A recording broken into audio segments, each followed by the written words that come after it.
one of the key aspects to maximizing your income as a junior engineer, someone perhaps that is just starting with his or her first job or second job or perhaps even third job, is negotiation. Negotiation becomes huge when we start talking about money and compensation, and because unfortunately a lot of companies don't play their employees well.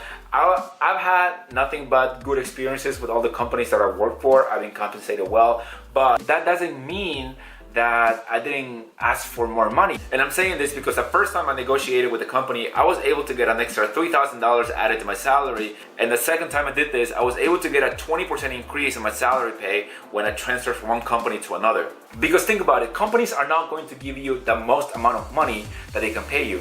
They're going to give you less because they're trying to get the most bang for the buck. So I think it is our responsibility as employees to maximize the amount of money that we bring in by asking for a little more and assuming the companies can do just a little better. So in this video, I'm going to give you 5 tips that are going to help you maximize your income as a junior engineer and learn how to negotiate well with companies whenever you're talking salary. Number 1, know your worth as an engineer. Now, I'm talking about the skills that you bring to the table, of course.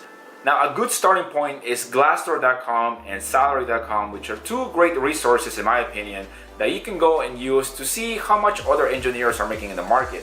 Now, the number that you find there is not going to be as exact, but at least it's going to give you an idea of how much money you should be making at least. If this is not your first job and your salary is higher than the benchmark that you find on these websites, I would go with obviously your salary and I would start negotiating from there. Tip number 2 is going to be to have a number in mind and be honest with yourself. When you have a number in mind, you know what you're shooting for. You know what you're working towards for a salary in a certain company.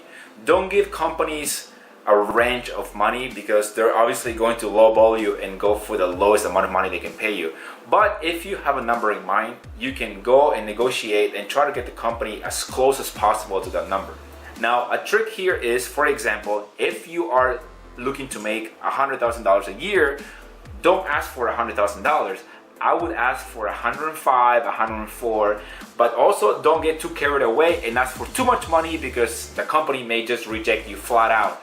So be mindful, be careful, and just ask for a little bit more money than what you actually want. Number 3, look at the benefits past the salary number. Now, a lot of times we get caught up in the number of the salary and we want to maximize the amount of money that we take in. However, this is going to be a little contradicting, but you also need to take into account the other benefits on the back end of the company. For example, a company may not give you the exact amount of money that you're asking for or that you want, but they have a great dental insurance, they have a great vision insurance, or perhaps you're going to have exposure to certain fields, to certain leaders in industry that you wouldn't otherwise get. So make sure to also put some weight on the hidden benefits of a company other than the salary itself. The salary is important, I understand it, I get it, that's the point of this video, but also be mindful of other perks that you may be missing out if you don't work for a certain company.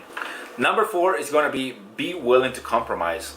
Obviously, like I mentioned in the past, if you ask for too much, they'll toss your resume, forget about you. If you ask for too little, you may be undercutting yourself.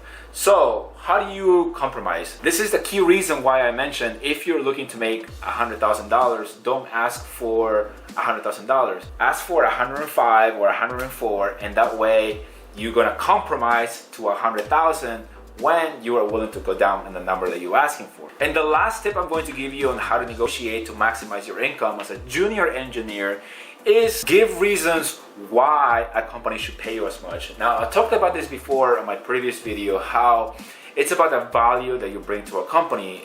And if you can give tangible reasons why a company should pay you as much, it's going to help you increase the perceived value that you bring to the company.